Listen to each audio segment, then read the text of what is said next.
തദ്ദേശ തെരഞ്ഞെടുപ്പിൽ ശബരിമല തിരിച്ചടിയായോ എന്നതിൽ ഭിന്നിച്ച് CPM സംസ്ഥാന ജില്ലാ നേതൃത്വം. ശബരിമല സ്വർണ്ണക്കൊള്ള തെരഞ്ഞെടുപ്പിനെ സ്വാധീനിച്ചു എന്നാണ് തിരുവനന്തപുരം ജില്ലാ സെക്രട്ടറിയുടെ റിപ്പോർട്ട്.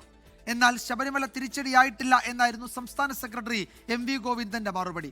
ചെയ്ത കുറ്റം സംബന്ധിച്ച് വ്യക്തതയില്ലാത്തതുകൊണ്ടാണ് സ്വർണ്ണക്കൊള്ളയിൽ അറസ്റ്റിലായ A പത്മകുമാറിനെതിരെ നടപടി സ്വീകരിക്കാത്തതെന്നും MV ഗോവിന്ദൻ ന്യായീകരിച്ചു. ആഗോള അയ്യപ്പ സംഗമത്തിന് മുഖ്യമന്ത്രി വെള്ളാപ്പള്ളി നടേശനൊപ്പം കാറിൽ വന്നത് സംബന്ധിച്ചും ജില്ലാ സംസ്ഥാന നേതൃത്വങ്ങൾ തമ്മിൽ ഭിന്നതയുണ്ട്.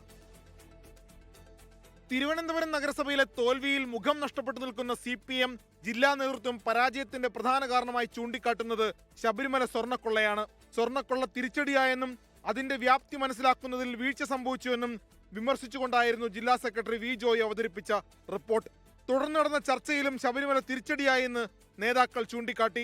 വീടുകളിൽ പ്രചാരണ പരിപാടികളുമായി എത്തുമ്പോൾ ആളുകൾ ചോദിക്കുന്ന ചോദ്യങ്ങൾക്ക് ഉത്തരമില്ലായിരുന്നുവെന്ന് നേതാക്കൾ പറഞ്ഞു. സ്വർണ്ണക്കൊള്ളയിൽ അറസ്റ്റിലായ പത്മകുമാറിനെതിരെ നടപടിയെടുക്കാത്തതും ജനങ്ങൾക്കിടയിൽ സംശയങ്ങൾ ഉണ്ടാക്കിയെന്ന് വിമർശകർ ചൂണ്ടിക്കാട്ടി. ആഗോള അയ്യപ്പ സംഗമം സംഘടിപ്പിച്ചപ്പോൾ മുഖ്യമന്ത്രി SNDP യോഗം ജനറൽ സെക്രട്ടറി വെള്ളാപ്പള്ളി നടേശനുമായി ഒരുമിച്ച് കാറിൽ വന്നിറങ്ങിയതിനെതിരെയും ജില്ലാ കമ്മിറ്റിയിൽ വിമർശനമുയർന്നു.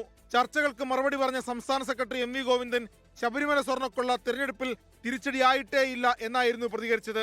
ക്ഷേത്രനഗരികളിലെ വിജയവും മറ്റും ചൂണ്ടിക്കാട്ടിയായിരുന്നു ശബരിമല ഫലത്തെ സ്വാധീനിച്ചില്ലെന്ന് MV ഗോവിന്ദൻ ന്യായീകരിച്ചത്. ശബരിമല തിരിച്ചടിയായില്ല, അത് പ്രചാരണം മാത്രമാണെന്നാണ് ഗോവിന്ദന്റെ വാദം. A പത്മകുമാറിനെതിരെ നടപടി വൈകുന്നതിനെയും MV ഗോവിന്ദൻ ന്യായീകരിച്ചു. പത്മകുമാറിനെതിരെ നടപടിയെടുക്കാത്തത് കുറ്റകൃത്യത്തിൽ വ്യക്തത വരാത്തത് കൊണ്ടാണ്.